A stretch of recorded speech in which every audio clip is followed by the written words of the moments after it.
هدي هدي محمد صلى الله عليه وسلم وشر الأمور محدثاتها وكل محدثة بدعة وكل بدعة ضلالة وكل ضلالة في النار رب اشرح لي صدري ويسر لي أمري واحلل عقدة من لساني يفقهوا قولي اللهم نور بكتابك قلبي واشرح به صدري وانطق به لساني بحولك وقوتك يا أرحم الراحمين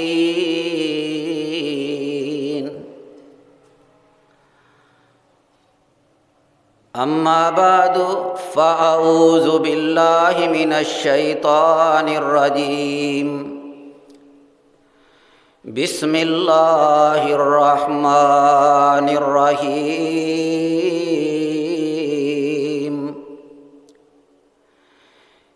إلا تنصروه فقد نصره الله إذا أخرجه الذين كفروا ثاني اثنين إذ هما في الغار إذ يقول لصاحبه لا تحزن إن الله معنا فأنزل الله سكينته عليه وأيده بجنود لم تروها وجعل كلمة الذين كفروا السفلى وكلمة الله هي العليا والله عزيز حكيم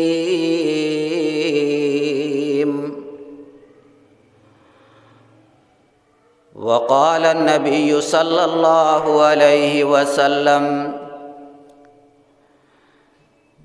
ما لأحد عندنا يد إلا وقد كافيناه ما خلا أبا بكر فإن له عندنا يدا يكافئه الله بها يوم القيامة وما نفعني مال أحد ما نفعني مال أبي بكر ولو كنت متخذا خليلا غير ربي لاتخذت أبا بكر خليلا ألا وإن صاحبكم خليل الله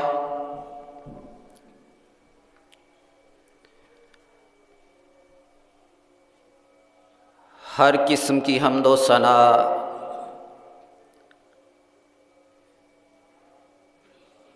اللہ مالک العلام ذوالجلال والاکرام کی ذات اقدس کے لیے جو کل کائنات کا خالق و مالک، محافظ و نگہبان، حاجت روا، مشکل کشا، داتا، دستگیر، گنج بخش اور غوث اعظم ہے۔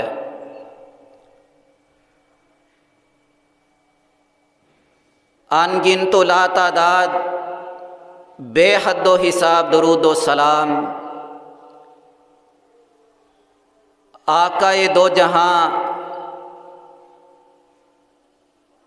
رحمت کون و مکان، امام النبیین، سید الاولین والآخرین، شفیع المذنبین، رحمت للعالمین، حضرت محمد کریم صلی اللہ علیہ وآلہ وسلم کی ذات اقدس پر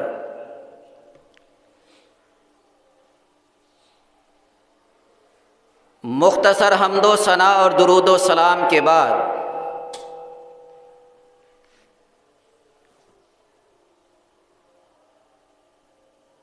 قمری سال کے لحاظ سے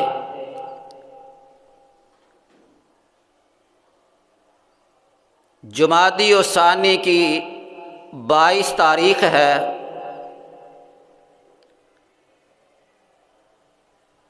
یہ وہ تاریخ ہے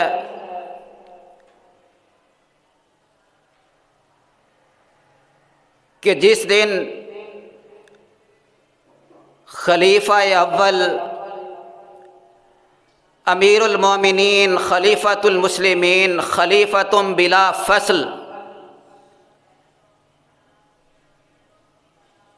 امام کائنات حضرت محمد رسول اللہ صلی اللہ علیہ وآلہ وسلم کے سسر حضرت ابو بکر صدیق رضی اللہ تعالی عنہ کا انتقال ہوا۔ اسی مناسبت سے آپ حضرات کے سامنے جناب صدیق اکبر رضی اللہ تعالی عنہ کے فضائل و مناقب قرآن و حدیث کی روشنی میں بیان کروں گا۔ دعا ہے کہ اللہ کریم حق اور سچ بیان کرنے کی توفیق عطا فرمائے اور اپنے نبی کے صحابہ کی محبت نصیب فرمائے اور ان کے نقش قدم پر چلنے کی توفیق عطا فرمائے۔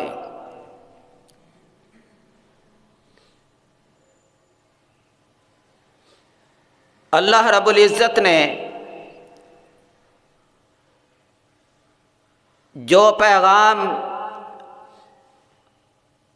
اپنے پیارے پیغمبر جناب محمد رسول اللہ صلی اللہ علیہ وآلہ وسلم کو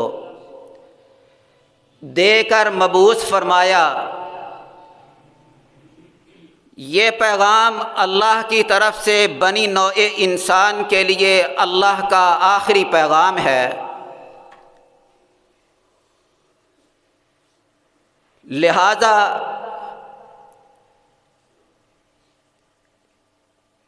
اس کی حفاظت کے لیے اور اس کو رہتی دنیا تک قائم رکھنے کے لیے اللہ کریم نے جو انتظامات کیے،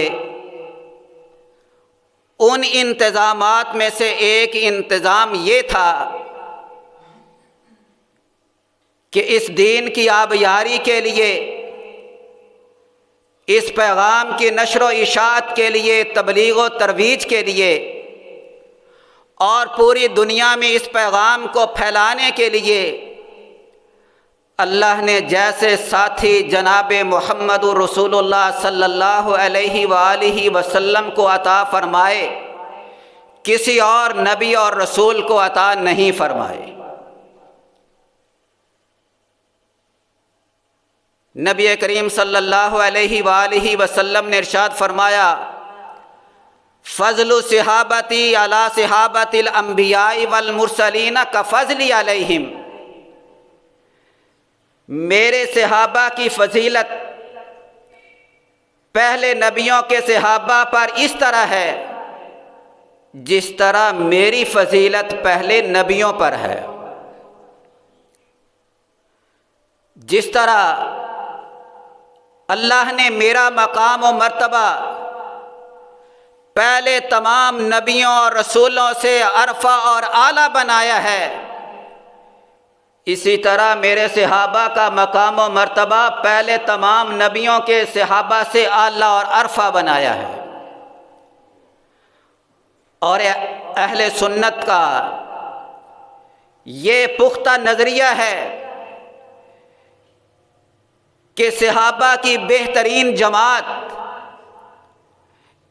ان تمام صحابہ میں سب سے پہلے نمبر پر مقام کے لحاظ سے، مرتبے کے لحاظ سے سب سے اعلیٰ، افضل اور عرفہ کوئی ہے تو وہ حضرت ابو بکر صدیق رضی اللہ تعالی عنہ کی شخصیت ہے۔ نبی کریم صلی اللہ علیہ وآلہ وسلم نے ارشاد فرمایا، ابو بکر سید الاولین والآخرین بعد النبیین والمرسلین۔ سننے والوں سن لو، ابو بکر میری امت کا ہی نہیں بلکہ آدم علیہ السلام سے لے کر آج تک جتنی امتیں آئی ہیں تمام امتوں کا سردار اللہ نے ابو بکر کو بنا دیا ہے رضی اللہ تعالی عنہ۔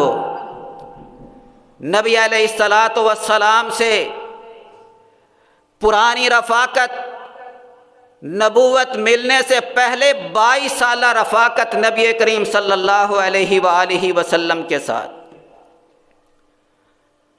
نبی علیہ السلام کو جب نبوت عطا ہوئی، آپ نے اسلام کی دعوت کا آغاز کیا تو سب سے پہلے مردوں میں سے آپ پر ایمان لانے والے ابو بکر صدیق تھے رضی اللہ عنہ۔ اللہ کے نبی فرماتے ہیں میں نے جس کے سامنے بھی اسلام کی دعوت کو پیش کیا ہر کوئی ہچکچایا، پیچھے ہٹا، سوچوں گا، مشورہ کروں گا، دلیل مانگی، ثبوت مانگا، سوائے ابو بکر کے کہ جب میں نے توحید کی دعوت پیش کی ابو بکر ہچکچائے نہیں، پیچھے نہیں ہٹے، کوئی دلیل اور ثبوت، کوئی برہان نہیں مانگا، بلکہ فوراً کہنے لگے اے اللہ کے نبی اگر آپ اللہ کے رسول ہیں تو میں آپ پر سب سے پہلا ایمان لانے والا ہوں، کوئی دلیل نہیں مانگی۔ حالانکہ وہ وقت کیا تھا؟ کلمہ پڑھنا، لا الہ الا اللہ کا اقرار کرنا، 360 خداؤں کے گلے پر چھری چلانا تھا، اپنے باپ دادا کے دین سے بغاوت تھی۔ یہ کلمہ پڑھنے والوں کو مکہ کے چوراہوں میں ان کی والدہ کو مکہ کے چوراہے میں لا کر 2 لخت کر دیا گیا کلمہ پڑھنے کی وجہ سے۔ بلال کو تپتی ہوئی ریت پہ لٹایا گیا، دہتے ہوئے کوئلوں پر یا صحابہ کو لٹایا گیا، کوئی معمولی کام نہیں تھا۔ سوچا نہیں، مشورہ نہیں کیا، پیچھے نہیں ہٹے، ادھر اللہ کے رسول نے دعوت توحید پیش کی، ادھر ابو بکر رضی اللہ عنہ نے قبول کر لی۔ اسلام لانے سے پہلے نام تھا عبد الکعبہ، حضور نے نام عبداللہ رکھا اور کنیت عتیق اور صدیق پائی۔ عتیق کے معنی ہے آزاد کیا گیا، صدیق کے معنی ہے بہت سچا۔ ام المومنین حضرت عائشہ رضی اللہ تعالی عنہا بیان کرتی ہیں کہ ایک دن میرے بابا حضور کی خدمت میں پیش ہوئے، حضور نے میرے باپ کو دیکھ کر فرمایا ابو بکر انت عتیق من النار، ابو بکر خوش ہو جاؤ، اللہ نے تمہیں جہنم کی آگ سے آزاد کر دیا ہے۔ اس دن سے آپ کا لقب عتیق پڑ گیا، اور صدیق کے معنی ہیں بہت سچا۔ امام کائنات جناب محمد رسول اللہ صلی اللہ علیہ وآلہ وسلم معراج پر تشریف لے گئے، مسجد حرام سے مسجد اقصی، 7 آسمانوں پر سدرۃ المنتہا تک اللہ سے ہم کلام ہوئے، جنت و دوزخ کی سیر کی، واپس آنے لگے، جبرائیل ساتھ ہیں۔ فرمایا جبرائیل جب میں یہ واقعہ جا کر اپنی امت کو لوگوں کو بتاؤں گا تو میری بات پر یقین کون کرے گا، میری بات کون مانے گا؟ جبرائیل نے کہا اللہ کے رسول اور کوئی مانے یا نہ مانے ابو بکر ضرور مانے گا۔ اور پھر وہی ہوا، اللہ کے نبی نے آ کر جب واقعہ لوگوں کو سنایا، دوڑتے ہوئے آئے، ابو بکر کے پاس آ کر کہنے لگے ابو بکر تیرا دوست یہ کہتا ہے کہ میں رات کی تاریکی میں، رات کے کچھ حصہ میں مسجد حرام سے مسجد اقصی، پھر ساتوں آسمان، سدرۃ المنتہا، اللہ سے ہم کلام ہوا، جنت و دوزخ کی سیر کی، اور پھر میں رات کے کچھ حصہ میں واپس بھی آ گیا۔ ابو بکر کیا عقل تسلیم کرتی ہے؟ ابو بکر نے کیا کہا؟ کہنے لگے ذرا یہ بتلاؤ کہ یہ بات تم نے میرے نبی کی زبان سے سنی ہے؟ کہنے لگے ہاں، ہم نے یہ بات تمہارے نبی کی زبان سے سنی ہے۔ فرمانے لگے پھر ابو بکر کا ایمان ہے، جو میرے نبی نے فرمایا ہے وہ سچ ہے، عقل مانتی ہے تو مانے، نہیں مانتی تو نہ مانے۔ ابو بکر کا ایمان یہ ہے کہ میرے نبی نے جو فرما دیا ہے وہ سچ ہے۔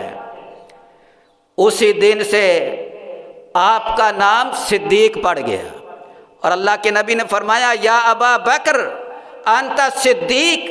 یہ سن کر جب ابو بکر رضی اللہ عنہ نے رسول اللہ صلی اللہ علیہ وآلہ وسلم کی تصدیق کی، آپ نے یہ سن کر فرمایا اے ابو بکر تو صدیق ہے، لقب صدیق پایا۔ اور نبی علیہ الصلاۃ والسلام سے اتنا پیار، اتنی محبت، اور اس قدر ابو بکر کا ایمان پختہ، اپنا سب کچھ نبی کریم صلی اللہ علیہ وآلہ وسلم کی محبت میں لٹانے کے لیے تیار۔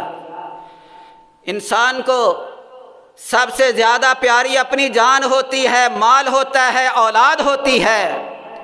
ابو بکر نے نہ جان کی پرواہ کی، نہ اولاد کی پرواہ کی، نہ مال کی پرواہ کی، سب کچھ نبی کائنات صلی اللہ علیہ وآلہ وسلم کے قدموں پہ نچھاور کر دیا۔ اللہ کے نبی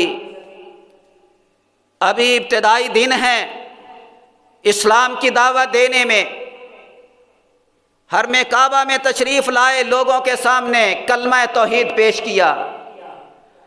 جب مکہ کے کافروں نے دیکھا آپ پر ٹوٹ پڑے، آپ پر تشدد کرنا شروع کر دیا، اللہ کے نبی زمین پہ گر گئے، کفار تشدد کر رہے ہیں۔ ابو بکر صدیق رضی اللہ عنہ کو پتہ چلا، بھاگے ہوئے آئے، آ کر اپنے آپ کو رسول اللہ صلی اللہ علیہ وآلہ وسلم کے اوپر لٹا دیا، اور کہنے لگے ظالموں اتقتلون رجلا ان یقول ربی اللہ، کیا تم اس شخص کو قتل کرنا چاہتے ہو کہ جس کا گناہ اس کے سوا اور کچھ نہیں، کہ وہ یہی کہتا ہے کہ میرا رب اللہ ہے، اس کے سوا اس نے تمہارا کیا بگاڑا ہے؟ تمہارا کیا اس نے بگاڑا ہے؟ کیا اس کا قصور کیا ہے جس وجہ سے تم اس کو قتل کرنا چاہتے ہو؟ صرف یہی اس کا قصور ہے کہ وہ یہ کہتا ہے کہ میرا رب اللہ ہے۔ انہوں نے حضور کو چھوڑ دیا اور ابو بکر رضی اللہ عنہ پر تشدد شروع کر دیا، یہاں تک کہ آپ بے ہوش ہو گئے۔ آپ کے قبیلے والوں کو پتہ چلا، آپ کو اٹھا کر لے گئے، سارا دن بے ہوش رہے۔ شام کو ہوش آئی، قبیلے والوں نے پوچھا ابو بکر اب کیا حال ہے؟ کہنے لگے میرا حال بعد میں پوچھنا، پہلے یہ بتاؤ میرے محمد کا کیا حال ہے صلی اللہ علیہ وسلم۔ اپنی جان کی پرواہ نہیں، سب سے پہلے پرواہ ہے تو امام کائنات حضرت محمد رسول اللہ کی ہے۔ برادری ناراض ہو کر چلی گئی، اپنی والدہ سے پوچھا، کہا بیٹا اللہ کے نبی خیریت سے ہیں؟ کہنے لگے نہیں، مجھے آقا کے پاس لے جاؤ، جب تک میں حضور کو اپنی آنکھوں سے صحیح سلامت دیکھ نہیں لیتا دل کو قرار نہیں آئے گا۔ یہ ہیں ابو بکر صدیق رضی اللہ تعالی عنہ، اپنی جان کی پرواہ نہیں، نبی کریم صلی اللہ علیہ وآلہ وسلم پر اپنی جان کو قربان کرنے کے لیے تیار ہیں۔ واقعہ ہجرت قرآن بیان کرتا ہے یہ ابو بکر صدیق رضی اللہ تعالی عنہ کی جان نثاری کی منہ بولتا ثبوت ہے۔ اللہ کے نبی جب اللہ نے ہجرت کرنے کا حکم دیا کہ آپ مکہ سے مدینہ ہجرت کر جاؤ، اجازت دی، دوپہر کا وقت ہے، حضرت ابو بکر صدیق رضی اللہ تعالیٰ عنہ کے پاس آئے گھر میں، آپ نے دیکھا کہ بے وقت کونین کا تاجدار آیا ہے، دیکھ کر کہنے لگے آقا خیریت ہے، اس وقت آنے کا سبب کیا ہے؟ فرمایا ابو بکر اللہ نے ہجرت کا حکم دے دیا ہے، اجازت مل گئی ہے، آقا اکیلے ہی یا میں بھی ساتھ؟ فرمایا ابو بکر تو بھی میرے ساتھ ہوگا۔ رات کی تاریکی میں نکلے، غار ثور میں پہنچے، اور غار ثور جن لوگوں نے دیکھی ہے اللہ سب کو دیکھنا نصیب فرمائے، وہ جانتے ہیں کہ کتنی اونچی ہے، ایک جوان آدمی بڑی مشکل سے وہاں پہنچتا ہے۔ چلتے چلتے جب آمنہ کے لال تھک گئے تو ابو بکر صدیق رضی اللہ عنہ نے اپنے کندھوں پر اٹھا لیا، غار ثور کے منہ پر پہنچے، ابو بکر کہنے لگے آقا ذرا یہاں تشریف رکھیں، میں پہلے اندر جا کر غار کی صفائی کرتا ہوں۔ غار صاف کی، سوراخ اپنی چادر کو پھاڑا، سوراخ بند کیے، جو 2 سوراخ بچے ان پر اپنی ایڑیاں رکھ کر بیٹھ گئے، اور نبی علیہ الصلاۃ والسلام کو آواز دی آقا اندر تشریف لے آئیں۔ حضور اندر تشریف لے گئے، ابو بکر بیٹھے ہیں، ابو بکر کی گود ہے، حضور کا چہرہ ہے، آقا لیٹ گئے، سو گئے۔ ابو بکر تیری قسمت کا کیا کہنا، کونین کے تاجدار کا چہرہ ہے اور ابو بکر کی آنکھیں ہیں، ابو بکر دیکھ رہے ہیں۔ اور آج ابو بکر کی وہ خواہش بھی پوری ہو گئی کہ جب کسی پوچھنے والے نے پوچھا ابو بکر تیری زندگی کے سب سے بڑی آرزو، تمنا اور خواہش کیا ہے؟ کہا سب سے بڑی خواہش یہ ہے النظر الی رسول اللہ صلی اللہ علیہ وسلم، چہرہ کونین کے تاجدار کا ہو اور آنکھیں ابو بکر کی ہوں، دیکھتا رہوں تھکوں نہ۔ اللہ نے یہ خواہش پوری کر دی۔ ادھر کسی جانور نے ڈسا، درد کی شدت ہے، آنکھوں سے آنسو جاری ہوئے، آنسو حضور کے چہرہ اقدس پہ گرے، آپ نے آنکھیں کھولی، ابو بکر کیا بات ہے؟ آقا کسی چیز نے ڈس لیا ہے۔ حضور نے اپنا لعاب دہن ابو بکر کی ایڑی پہ لگایا، ساری تکلیف دور ہو گئی۔